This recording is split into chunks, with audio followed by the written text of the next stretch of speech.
Voltamos com o segundo bloco de diversidades e se junta agora conosco a Gisele Porto, que também desempenha suas funções aqui na Fundef. A Ana, que é a gerente executiva da Fundação, vai agora começar a explanar um pouco melhor, um pouco mais aprofundado, o trabalho da Fundef.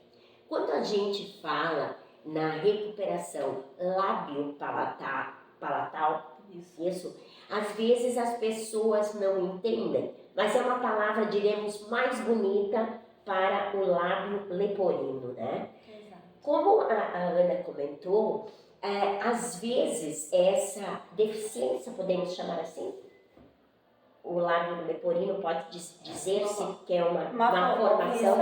Essa malformação é descoberta ainda no útero, tu disseste. E aí já começa o processo.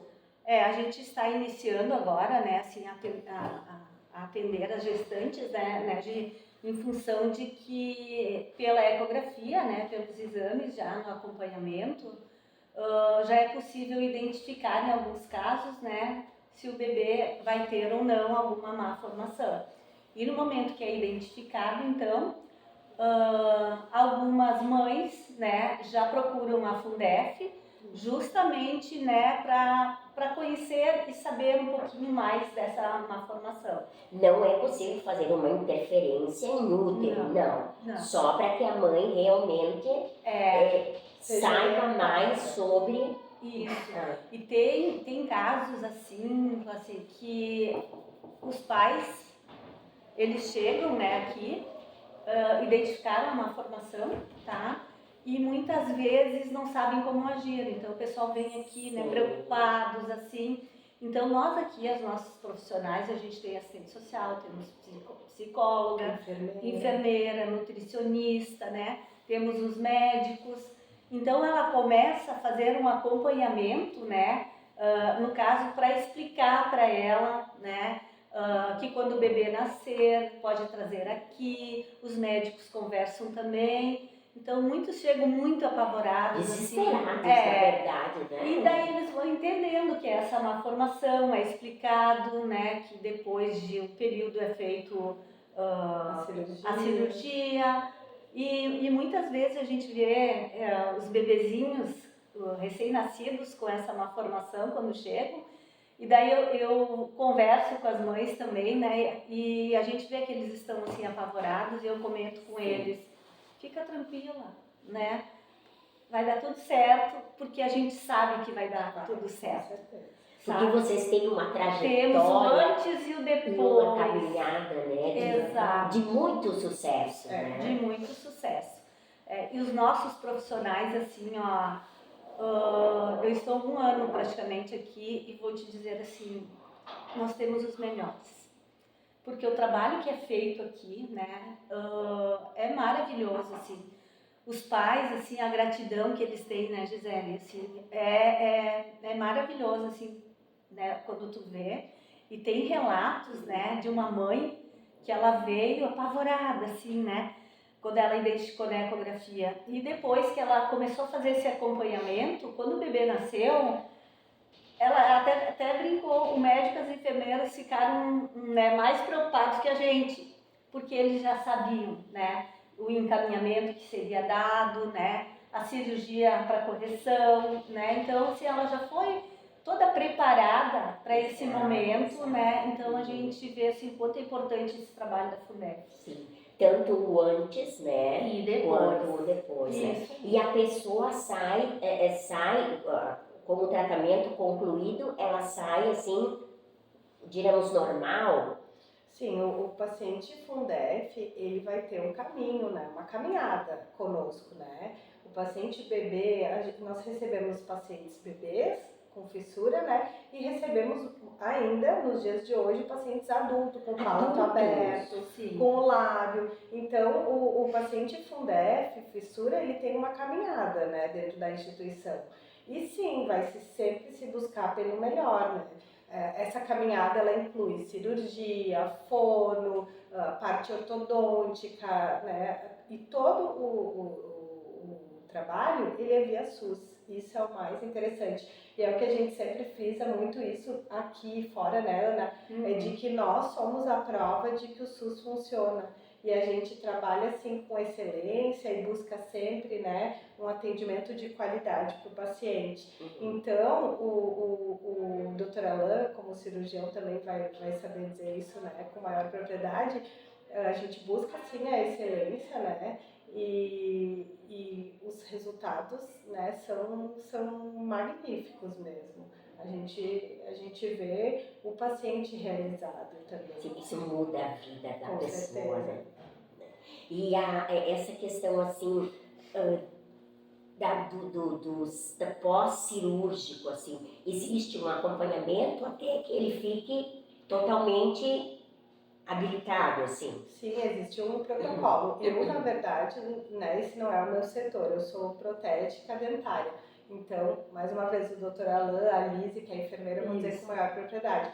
Mas existe sim um plano de tratamento, né, do paciente, e onde, né, cada setor, seja o fono, a odonto, a cirurgia, né, ele vai ter todo o acompanhamento que precisa, o tempo que precisar. A gente sempre diz que o paciente Fundef, ele nunca recebe alta, né?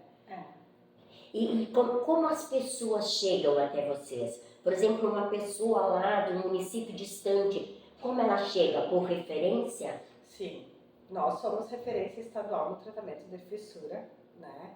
E então, como funciona o paciente? Ele vem através da Secretaria de Saúde do Estado. Então, a secretaria, né, faz o agendamento através das coordenadorias, né, Ana? Isso aí. E as coordenadorias, então, encaminham para a gente. Os pacientes para nós, assim, né? Eles precisam passar pelas secretarias, né, do município, que fazem encaminhamento, então, né, para o estado, que aí vem para a Fundef. Não é simplesmente chegar aqui, né? Tem todo um trâmite, assim, né, com as secretarias dos municípios. Gabriela, fale um pouquinho mais sobre a tua área, né? Tu é da área ortodôntica, né? Fale um pouquinho mais sobre isso. Bom, então, primeiramente, bom dia, obrigada pela oportunidade, né, de falar sobre a Fundef, que é algo que, né, eu tenho já uma caminhada e, enfim, tenho muito amor pela fundação também. Eu trabalho aqui na Fundef há 19 anos, então sou protética dentária e a minha caminhada ela foi sempre muito positiva aqui dentro. Eu entrei jovem e aproveitei também as oportunidades que me foram dadas aqui, né? E nessa, né, há 14 anos atrás, então a gente teve umas mudanças na instituição, onde a gente sentiu necessidade de ter um laboratório de prótese. E então eu acabei fazendo o curso de prótese na época em Canoas e nós abrimos o laboratório. E por que nós abrimos o laboratório? Porque a gente sentia muita necessidade de ter um laboratório dentro da instituição, porque nós recebemos pacientes do estado todo, né? E a gente dependia de um serviço terceirizado. E esse serviço terceirizado muitas vezes acabava complicando a questão da logística de entrega. Né? Então, assim, o paciente vem hoje, ele passa pelo cirurgião dentista, ortodontista, né? E aí ele passa, o dentista molda, define o que vai ser feito de trabalho, né? E eu executo o trabalho e até o nosso prazo, que geralmente a gente dá, é até as 15 horas para entregar para o paciente. Então, hoje a gente tem, né, uma logística de números de trabalhos, geralmente são 3 que a gente executa no mesmo dia, né? E então eu faço o trabalho, retorno para o dentista, o ortodontista faz a instalação e o paciente vai embora. Então a gente conseguiu otimizar muito o atendimento, né? Mas isso é mais um serviço? Ou é dentro da fissura? Não, é dentro da fissura, né? Só que nós somos um dos poucos centros no país que tem um laboratório, né? A nossa referência na fissura é o Centrinho em Bauru. E eu fui fazer uma visita também na época lá, e eles têm uma estrutura, né, gigante. E eles têm um setor só de ortodontia, tem um setor só de prótese, que popularmente é conhecida chapa, né? Então, foi lá que a gente teve, né, essa referência de que a gente, né, precisaria ter um laboratório dentro da Fundef. E deu muito certo, né, Ana? A gente realmente consegue, sim, né, facilitar muito a vida do paciente também, porque a gente acaba antecipando até uma consulta dele, né? E como os nossos pacientes vêm, na sua grande maioria, de cidades distantes, né? A gente consegue otimizar. Mas tu também és da APAF, né? Isso, O que vem a ser a APAF? Então, eu também sou vice-presidente da APAF, Associação de Pais e Amigos da Fundef.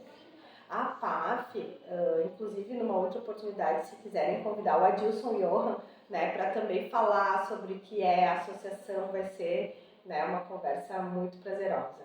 A APAF, ela existe, então, a Casa de Acolhida, há 19 anos. E a APAF, ela surgiu num grupo de pessoas, pais, amigos e o Dr. Davis, querido, né? Sim. E que sentiram necessidade de ter uma casa de acolhida para os pacientes. Eu me recordo que o Dr. Davis, até num dos relatórios de exercício, eu acho, ele contou uma história de uma paciente que veio e ficou, né, esperando na rua, no frio. E aí foi onde eles, né, um grupo de pessoas dispostas a fazer o bem, né, resolveram construir, não, porque nossas casas sempre foram locadas, mas resolveram efetuar, então, né, a casa de acolhida. Então, a casa, ela serve de apoio para os pais, né, e pacientes que vêm de diferentes locais do estado para consultas ou cirurgias na Fundef.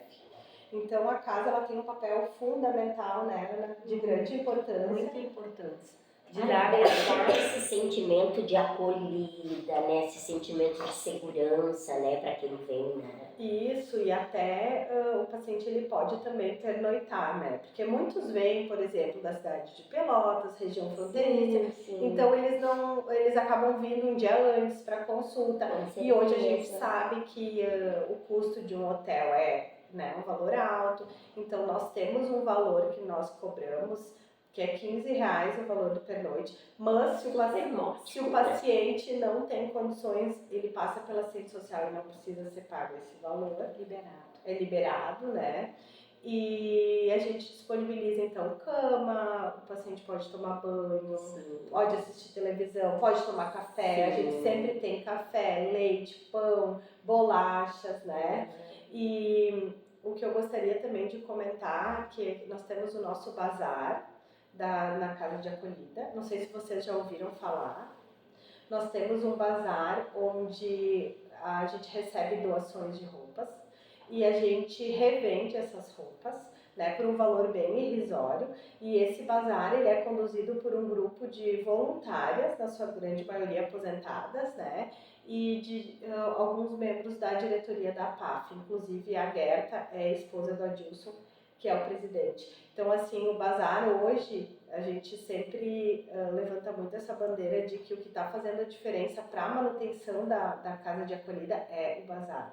Elas têm feito um trabalho, assim, fantástico e, ao mesmo tempo, é uma forma, é um consumo consciente, né? Porque a gente recebe as doações e consegue, através dessa venda, a gente consegue manter a casa.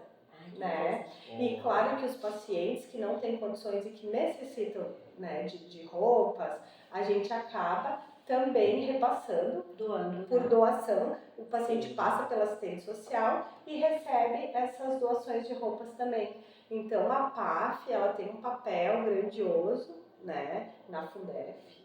E a gente sempre fala, né, Ana, que a Fundef e a PAF somos um só, né? Isso. Porque se o paciente vier e não tiver como também ficar em algum lugar, né, para pernoitar, muitas vezes ele não vai vir na consulta. Sim. Voltamos então em seguida para o terceiro bloco, sempre com o apoio da Fruteira do Centro de Arroio do Meio.